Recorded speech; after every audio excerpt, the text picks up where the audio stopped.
Hey, we're at the PSE booth with my friend Blake Shelby, who's Vice President of Sales and Marketing for PSE, and he's got a great new bow this year I think everybody's going to like. Blake, can you tell us about the new bow? Yeah, I'm really excited about this. This is one of the few years that we do a ATA introduction, and you know, we've had the Decree and it's incredibly popular and a little faster bow, but one trend that we've seen in the market is people are really wanting a longer axle to axle, super smooth, high let-off bow.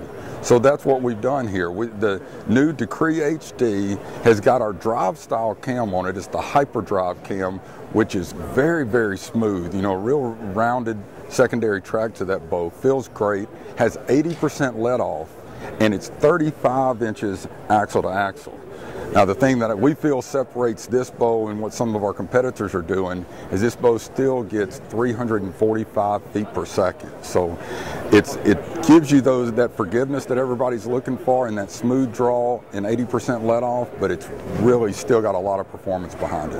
Now that's a really fast bow, 345? Yes. 345. That's really fast. Now everybody argues about it. What kind of standard do you use to measure your speed? How are you measuring that? We use the ATA/IBO standard, which is a 5 grains per inch, 70 pounds, 30-pound draw.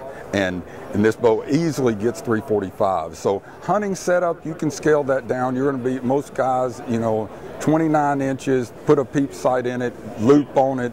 You know, you're going to be looking at a bow that's going to shoot in the 320s when you get it all set up. 315 to 325, depending on your draw length. Now, I'm old school, so I go back to the 40-inch axles with the big brace heights, which really shoot really well. Do you see that? This is 35. Right. Do you see that as a trend? Is PSE going to follow that in the future? Do you see other bow manufacturers? I know you can't speak for them, but do you see, because the short axle bows, you and I are big, they're so hard to shoot. Yeah, they really short are. Short axle, short brace heights.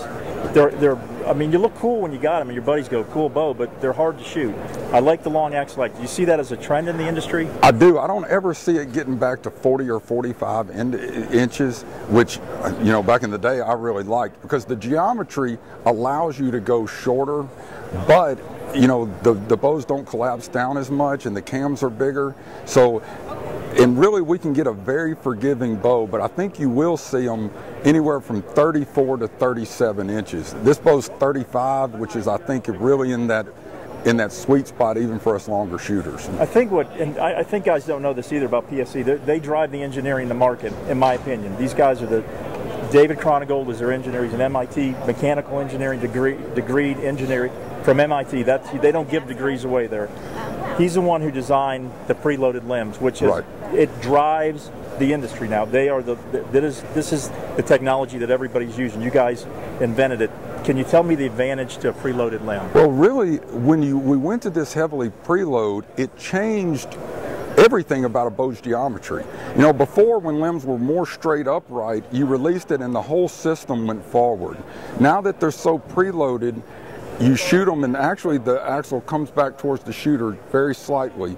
And what it does is it stamps out all vibration. It allows you to have a shorter brace height because the string doesn't follow towards the riser.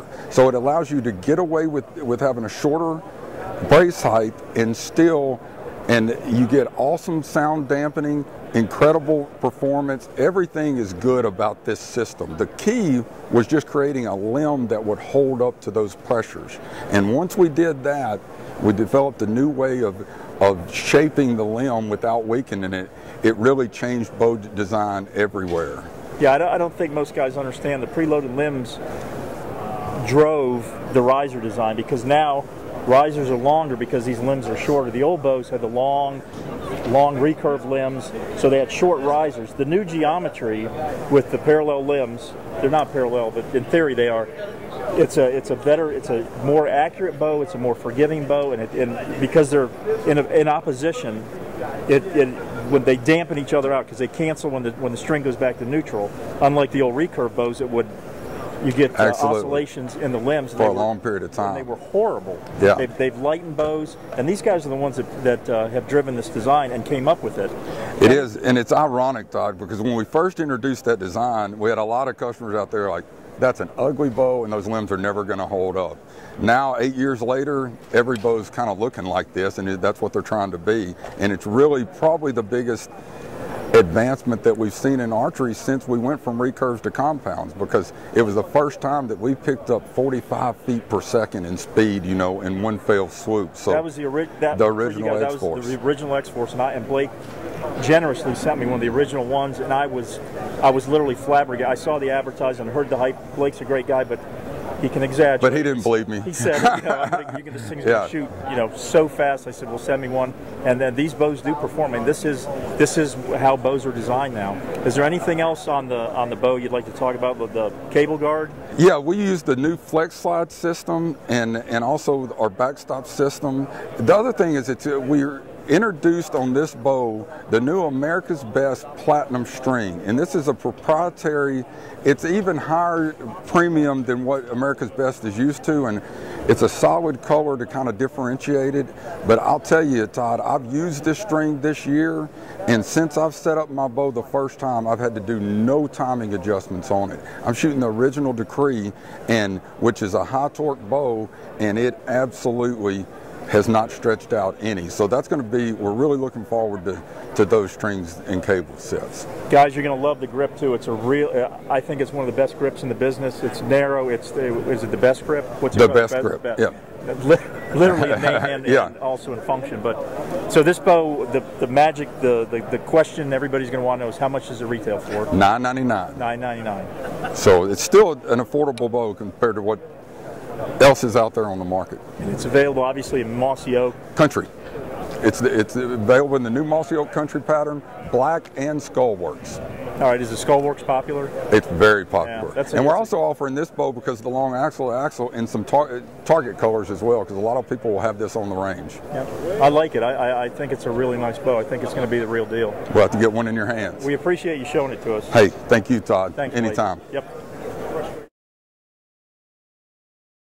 Do this. You going to introduce me? Oh yeah. I'm going to lead. You follow, baby. Try to keep up. Try to keep up. I'll do it. Blake is like the best interviewer in the yeah, right. best. You're great on TV, but I already sent you a text on that. Remember that? I said, Yeah, Blake, I appreciate you're great on that. TV. And yeah, I know. Yeah. Quit bothering me. I don't have time for guys like you, Todd.